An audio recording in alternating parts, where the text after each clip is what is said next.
ہمارے یہاں نا بڑے ذکر ہوتے ہیں صبح سے شام تک. اب یہ دیکھنا ہے کہ سیاسی بات زیادہ ہوتی ہے یا مصطفیٰ کی بات زیادہ ہوتی ہے. اب ہم نے تھوڑی تفصیل کرنی ہے کہ ہم روزی روٹی کی بات زیادہ کرتے ہیں یا اپنے نبی کی بات زیادہ کرتے ہیں.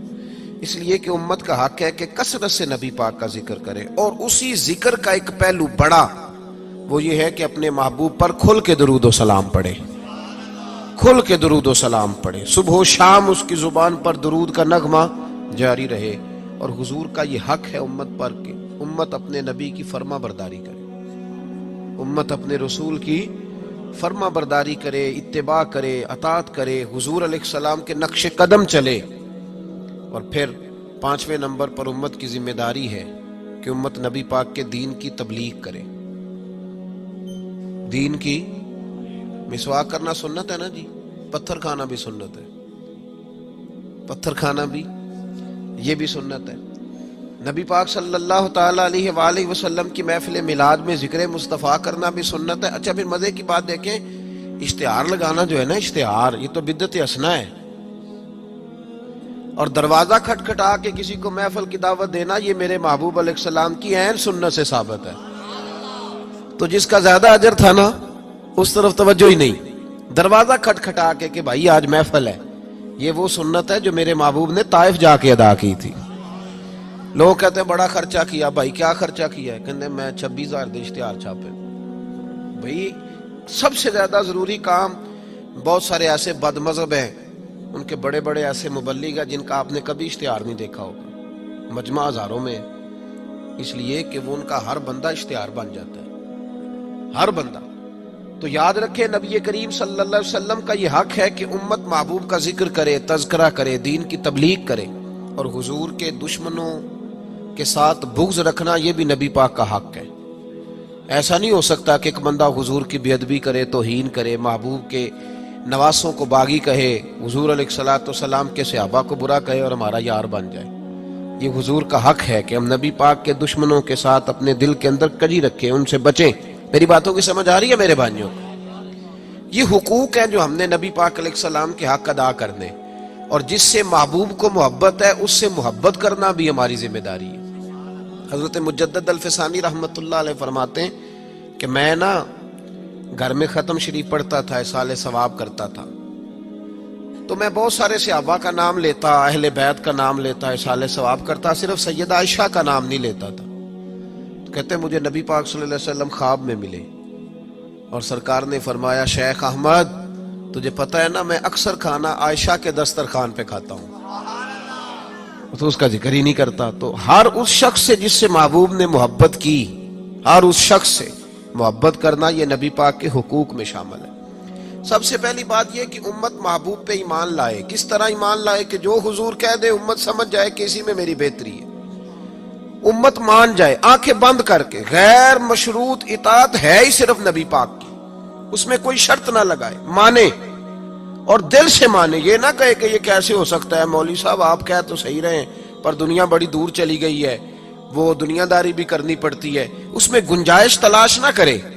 جو حضور کہہ دیں اس پہ ایمان لے آئے، جو نبی پاک فرما دے اس پر ایمان لے آئے. نبی پاک صلی اللہ علیہ وسلم مکے سے ہجرت کر کے مدینے تشریف لا رہے تھے. حضرت ابو بکر صدیق ساتھ تھے. ابو جہل نے اعلان کیا کہ جو محبوب علیہ السلام کو معاذ اللہ گرفتار کرے گا 100 سرخ اونٹ ملیں گے. اور بھی بہت سارے لوگ آئے، سراقہ بن مالک بھی گھوڑا لے کے آئے. حضور تک پہنچ گئے. نبی پاک علیہ السلام کا اختیار زمینوں پہ بھی چلتا ہے، آسمانوں پہ بھی چلتا ہے. سرکار دو عالم صلی اللہ تعالی وسلم کو گرفتار کرنے لگے تو حضور نے زمین کو حکم دیا. زمین نے سراقہ بن مالک کے گھوڑے کی ٹانگیں پکڑ لی. گھوڑا اندر دھسنے لگا تو سراقہ کہتے ہیں میرے اندر سے آواز آئی یہ اللہ کے سچے نبی ہیں، لیکن ابھی میں پورا مانا نہیں. کہتے ہیں میں نے عرض کی کہ حضور مجھے معاف کر دیں، تو معاف کرنا تو میرے محبوب کا طریقہ ہے نا. کہتے ہیں معافی مانگی تو محبوب نے اسی وقت فرمایا جا تجھے معاف کیا. سراقہ کہتے ہیں میں نے پھر جرت کی، پھر بڑھنے لگا، پھر زمین نے میرے گھوڑے کو پکڑ لیا، ٹانگیں اندر دھسنے لگی. البدایہ ون نے آیا اٹھا کر کے دیکھیے محبوب پاک سید عالم صلی اللہ علیہ وسلم نے دوسری دفعہ جب زمین میں اس کا گھوڑا دھسنے لگا تو پھر عرض کرنے لگے حضور معاف کر دیں. فرمایا جا تجھے معاف کیا.